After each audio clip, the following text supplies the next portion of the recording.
C'est parti.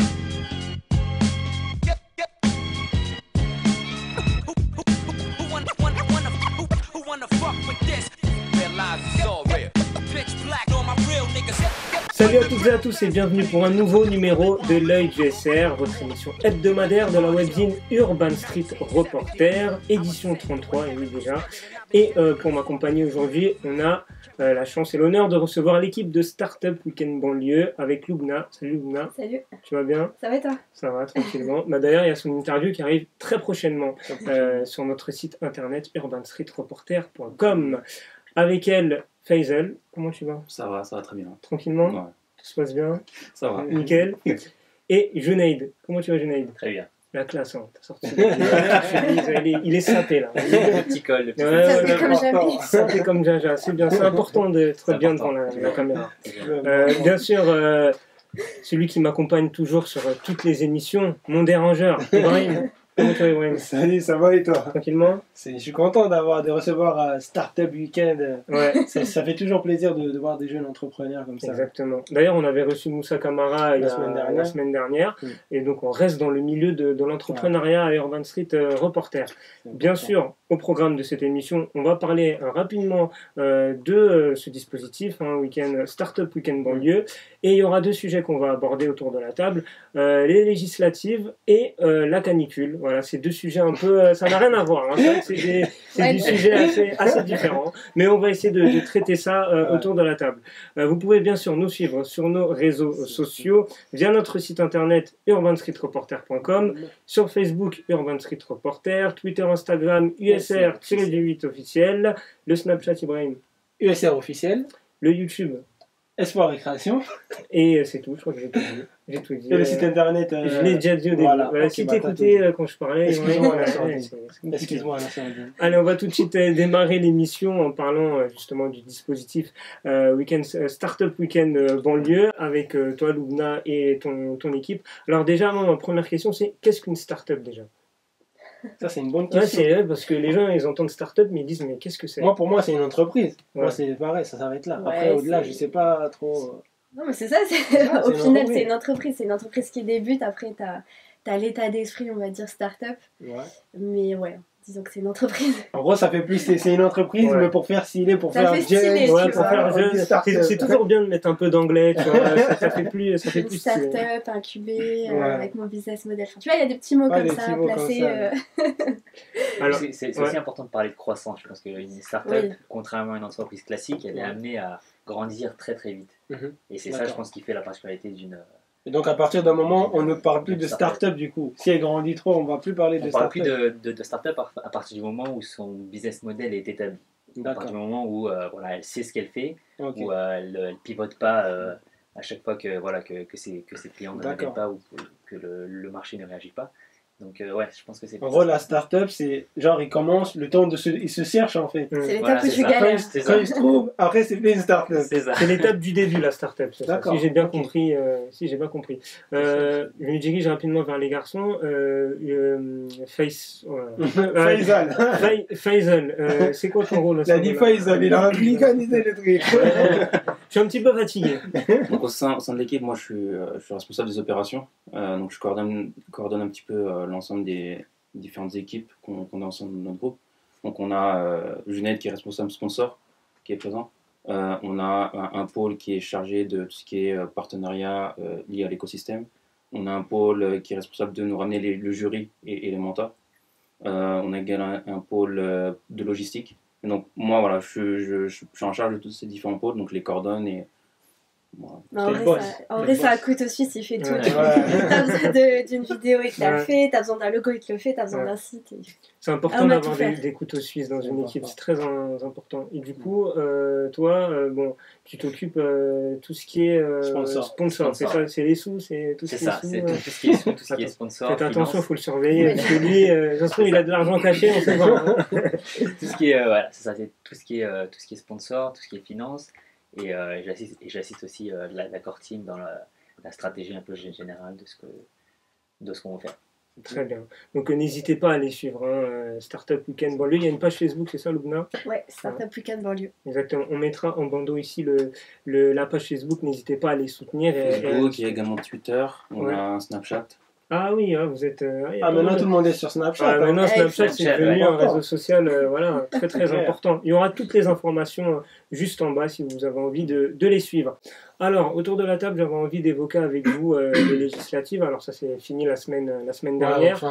Ouais. Parce que c'est vrai qu'on sort d'une grosse période politique parce qu'il y a eu les élections présidentielles, là les législatives, là enfin on va dire ça se termine. On respire un tout petit peu, mais j'avais envie de parler avec vous de certains points de cette législative. Il y a pas mal de nouveautés, que ce soit au niveau du nombre de femmes, que ce soit au nombre de Français issus de la diversité aussi, mais il y a un chiffre moi qui m'a interpellé déjà, c'est l'abstention.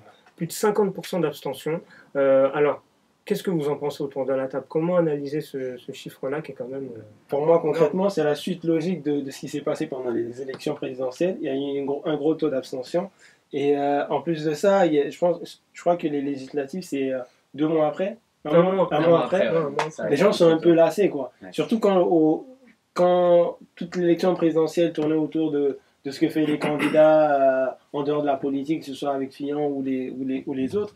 Les Français, ils en ont marre un peu de tout ça. Au final, ils ont un président, voilà, il y a une grosse partie qui l'a choisi, mais combien l'ont choisi par défaut, en fait? Donc, tu vois, donc c'est un peu ça, ils sont lassés. Après, en plus, il faisait chaud, les gens ont plus... On en parlera tout à l'heure de la qualité. Ça joue en plus, les gens, ils sont en vacances, ils sont dans les bars, tout ça, là, les cafés. Ils n'ont pas la tête à aller voter, voilà, ils s'en foutent, quoi. En plus, je pense que les législatives ont un peu perdu de leur importance. Enfin, les gens n'ont pas encore saisi l'importance de cette élection-là. Or, elle est plus importante même que la présidentielle, je dirais. Après qu'on choisit les députés qui votent les lois par la suite.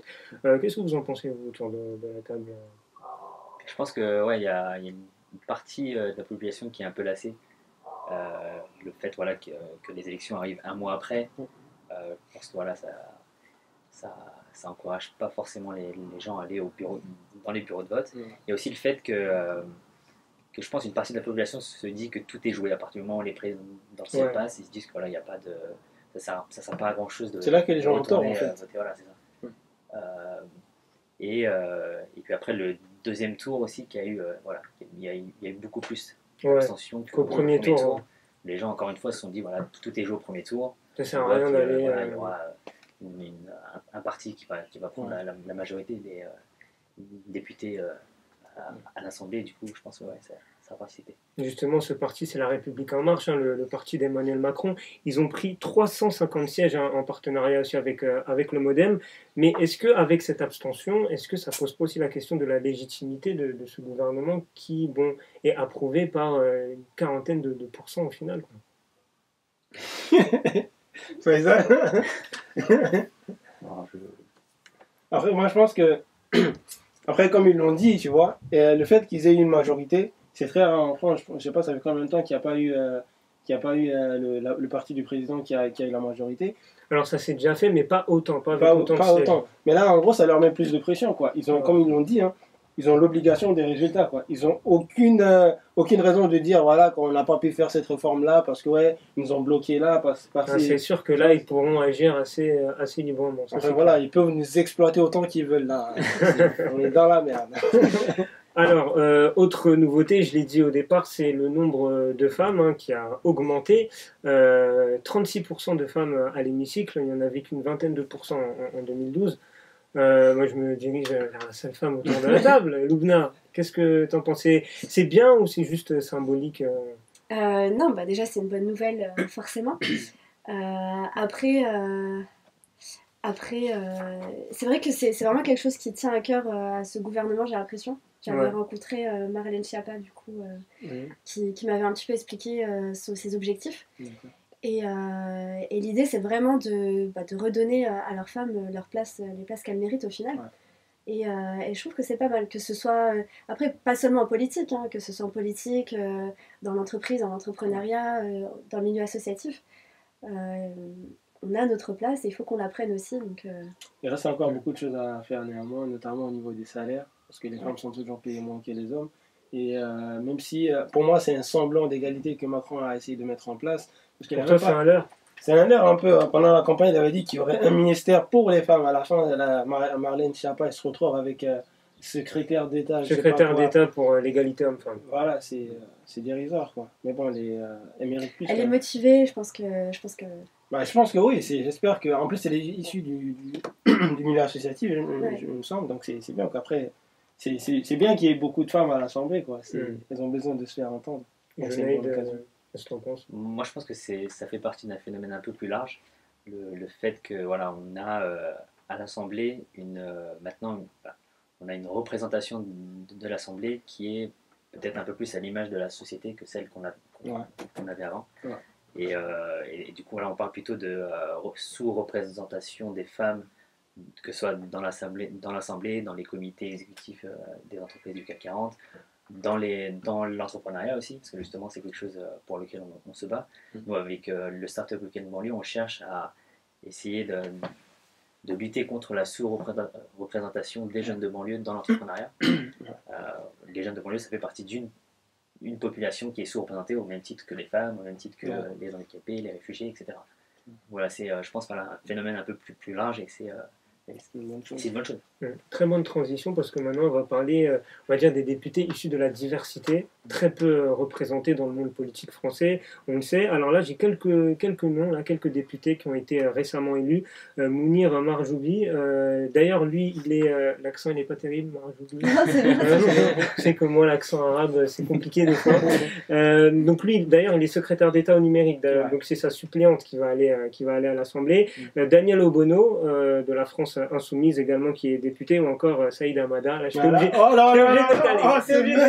obligé de le caler. Voilà. C'est un Comorien en fait. Voilà, premier franco-comorien à l'Assemblée nationale, élu dans les Bouches-du-Rhône. Mais j'étais obligé de le dire.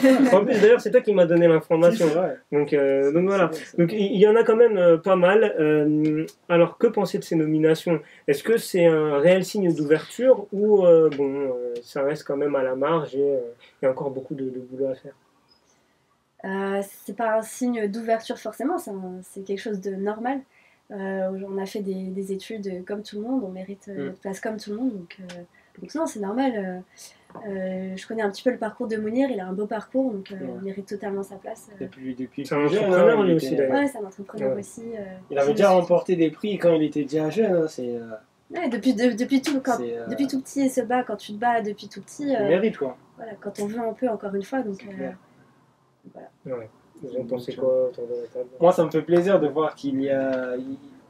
Ils sont combien? Ils sont 9, je pense. Ouais. Et moi, ce qui m'a le plus fait plaisir encore, c'est quand j'ai regardé un peu, la plupart, ils n'étaient pas nés en France. C'est des gens qui ont été naturalisés. C'est le cas de Daniel Obono, ou encore il y a... Saïd Hamada est né à La Réunion. C'est la France. C'est la France. Petit lapsus. Voilà, après, il y a tous nos amis réunionnais. Il y en a une autre aussi, il y a une Marocaine aussi qui est née au Maroc. Donc voilà, moi ça me fait plaisir en fait. Tu vois, ça prouve encore qu'en France, on mérite tous d'avoir notre chance en fait. Et c'est une bonne chose. Même si je regrette un peu que certains commencent déjà à se faire lyncher comme Daniel Obono. Elle est arrivée à RMC, on lui a dit de dire vive la France. Ça veut dire quoi ça? C'est vrai que ça a fait polémique.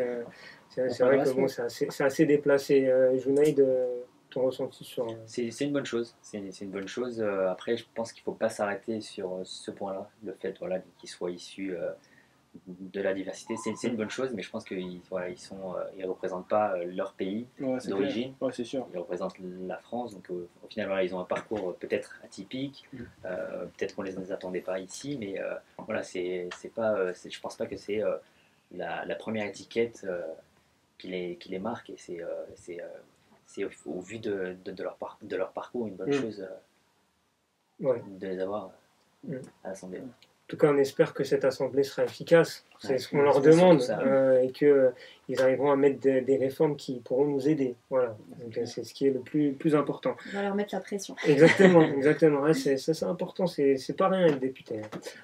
Pour terminer, alors on va évoquer un sujet beaucoup plus léger. Lourd.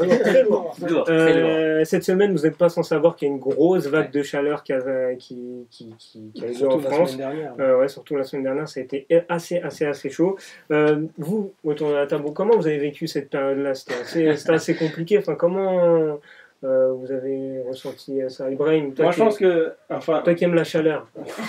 C'est pas que j'ai pas vraiment le choix, je suis né dans un pays chaud. On voit déjà ton accoutrement, déjà, voilà. T'es de quelle origine?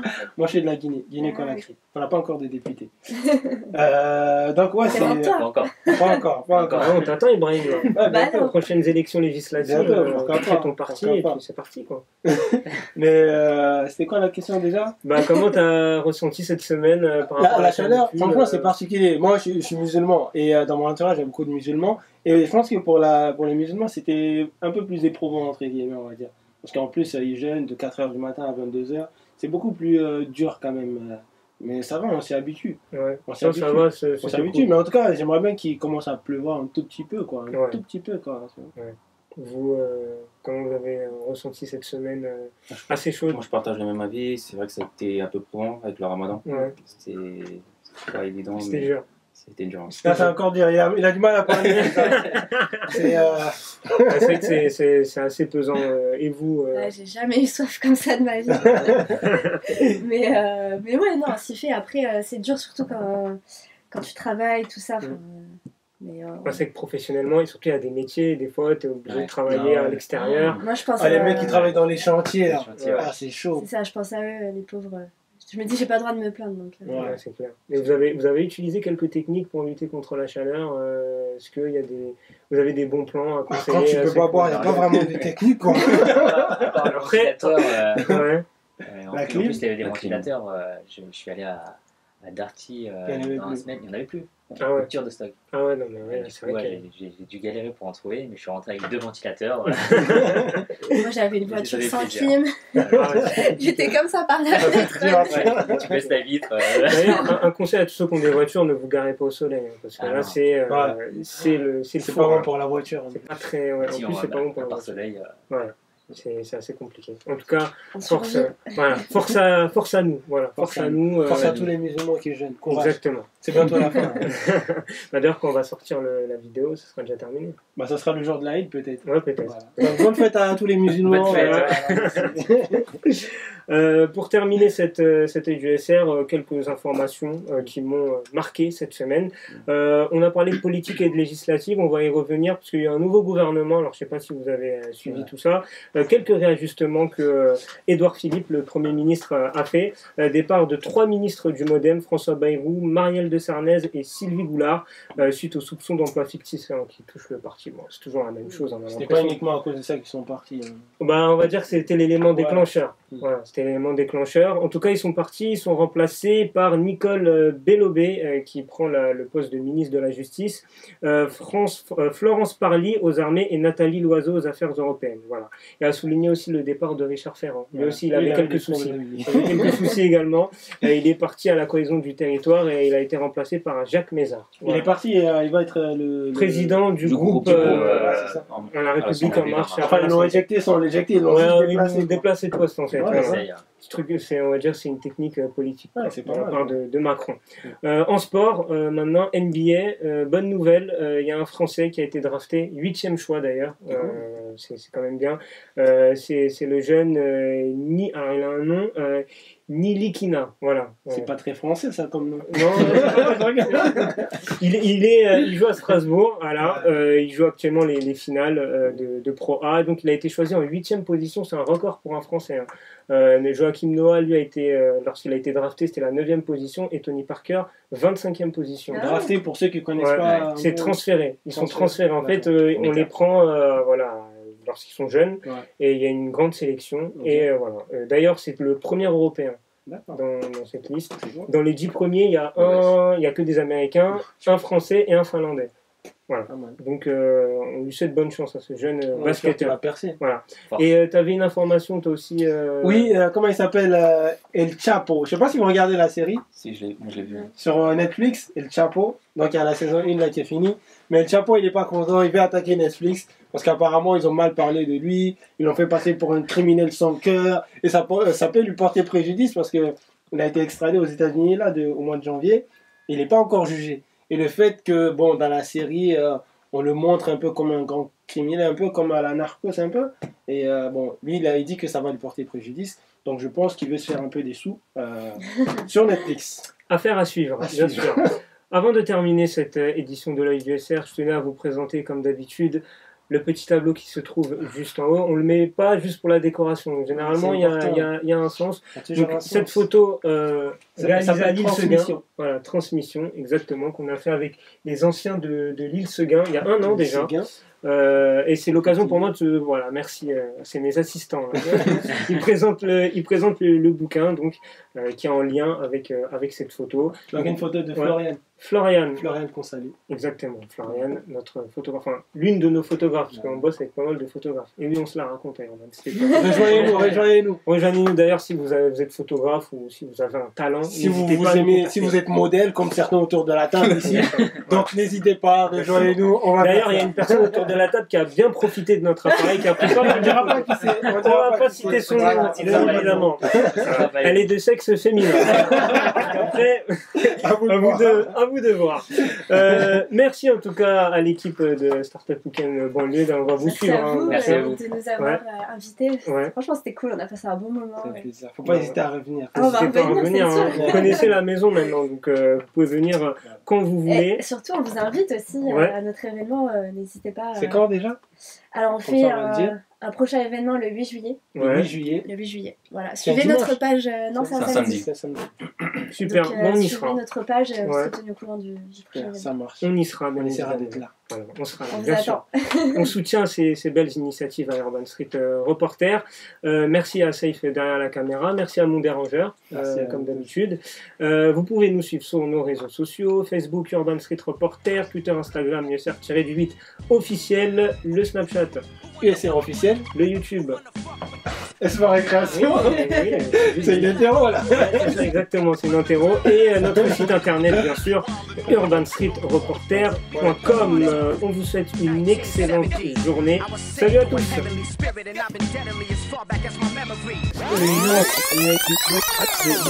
Loubna qui est avec nous. Salut Loubna. Salut. Faisal.